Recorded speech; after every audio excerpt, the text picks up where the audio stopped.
अस्सलाम वालेकुम। कैसे हैं आप सब? उम्मीद है कि आप तमाम स्टूडेंट्स बिल्कुल ठीक होंगे। तो आज का जो लेक्चर है उसमें हमने करना है सेल्फ असेसमेंट एक्सरसाइज 2.1, जो कि है draw Bohr's model for the following atoms indicating the location for electrons, protons and neutrons.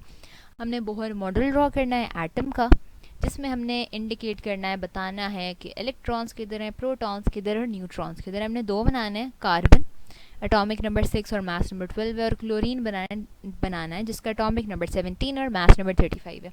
उससे पहले हम इन डायग्राम को देख लेते हैं।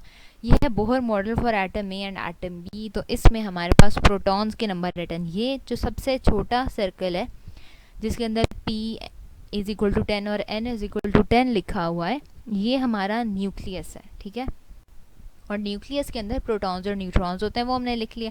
अब प्रोटॉन का नंबर, इलेक्ट्रॉन का नंबर और जो एटॉमिक नंबर होता है वो एक ही होता है। ठीक है, अब यानी कि जो इलेक्ट्रॉन्स होंगे वो हमारे पास 10 ही होंगे। यानी जिस तरह आप गिन सकते हैं, जो मोटे मोटे काले डॉट्स हैं ना, ये इलेक्ट्रॉन्स हैं आउटर सर्कल्स पे। 1 2 3 4 5 6 7 8 9 10, ये हमारे पास 10 इलेक्ट्रॉन्स पूरे हो गए।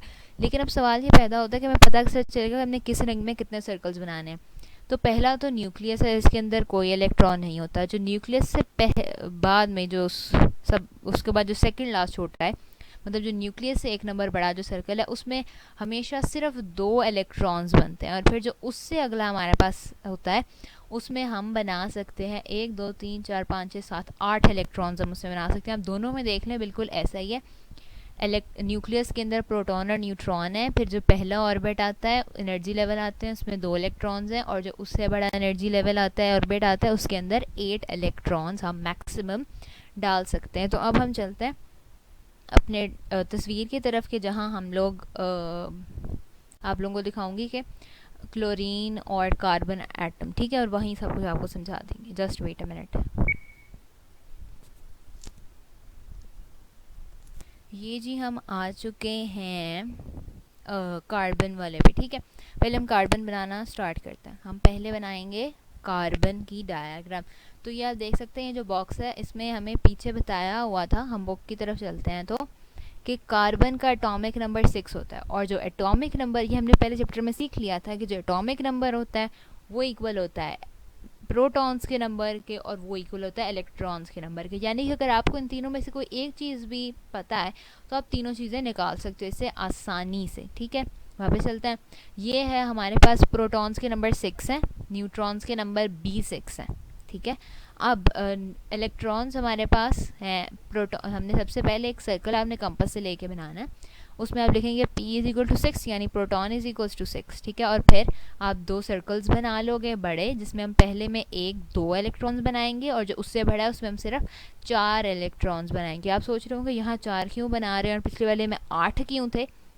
वो इस वजह से क्योंकि हमारे पास 6 कार्बन है इसमें, तो पहले ऑर्बिट में सिर्फ 2 आते हैं, 2 बना सकते हैं मैक्सिमम, और जो उससे बड़ा ऑर्बिट है हम उसमें 8 बना सकते हैं। लेकिन यहाँ 8 नहीं, हमें सिर्फ 6 बनाने हैं।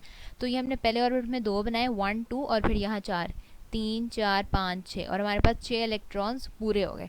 अब अगला सवाल ये आता है कि हमें न्यूट्रॉन्स के नंबर का कैसे पता चला। वैसे तो हमने ये चीज़ पढ़ चुके हैं चैप्टर नंबर 1 में, कि न्यूट्रॉन के नंबर कैसे निकलते, कैसे पता चलता है। तो न्यूट्रॉन का जो फॉर्मूला निकालने का वो है mass number minus atomic number. तो मास नंबर हमें यहाँ 12 गिवन है, जब हम 12 में से 6 निकाल देंगे तो हमारे पास 6 ही आ जाएगा। तो न्यूट्रॉन्स के नंबर 6 हैं।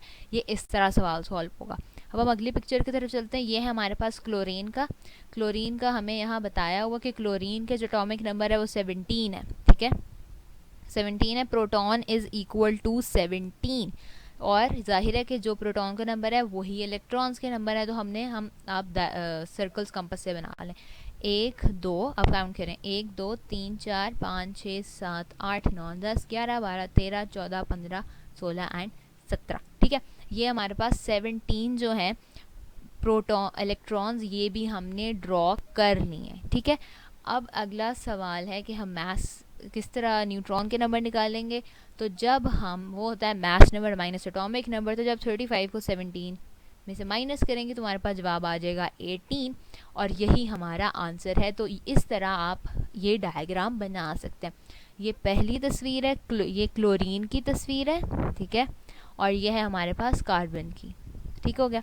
तो ये हमारा आज का लेक्चर है। अगला जो टॉपिक है उसमें हम कवर करेंगे अगला टॉपिक दैट इज़ आइसोटॉप्स। अगले लेक्चर तक के लिए अल्लाह हाफ़िज़, बाय बाय।